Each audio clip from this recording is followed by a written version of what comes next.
ایک گھنے جنگل میں ایک غریب آدمی اپنے بچوں کے ساتھ بیٹھا تھا، بھوکا اور مایوس، لیکن اس کے دل میں ایک روح اسے آگے بڑھنے کی ترغیب دے رہی تھی، کچھ نئی امید کی تلاش میں۔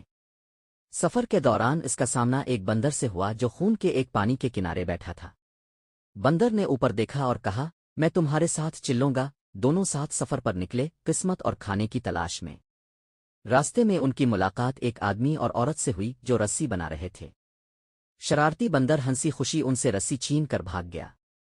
اگلے مرحلے میں وہ ایک عورت سے ملے جو تازہ مکھن بنا رہی تھی۔ بندر فوراً اس کی طرف دوڑ گیا، مکھن اٹھایا، عورت کو حیرت میں ڈال دیا اور ان کے سفر کو مزید مزیدار بنایا۔ پھر ان کا سامنا ایک فنکار سے ہوا جو ڈھول بجا رہا تھا۔ بندر، جو ہمیشہ چالاکی سے شرارت کرتا تھا، ڈھول الفاٹے کر آدمی کے گلے میں ڈال دیا۔ کیا کر رہے ہو؟ آدمی نے ہنسی میں پوچھا۔ بندر مسکراتا ہوا بولا، بس میرے ساتھ چلتے رہو۔ ان کا سفر ایک عورت کے پاس لے گیا جو اپنے پلوے کی دیکھ بھال کر رہی تھی۔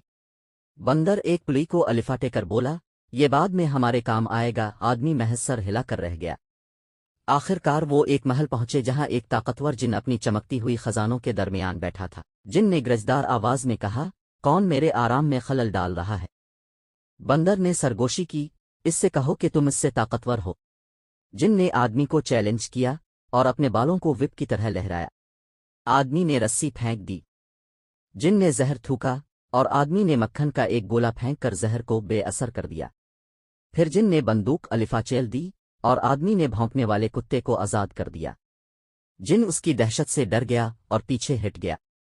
جن نے ایک آخری حربہ آزمایا مگر آدمی نے ڈھول بجا دیا جس سے جن خوف زدہ ہو کر دور ہو گیا۔ یوں آدمی اور بندر نے جن کے خزانوں پر قبضہ کر لیا، ہیروں، جواہرات اور سونے پر، اور یوں آدمی اور بندر کے درمیان دوستی کا آغاز ہوا۔ بھوک سے لے کر خوشحالی تک کا یہ سفر حوصلہ، چالاکی اور ایک غیر متوقع دوستی کی شاندار کہانی بن گیا۔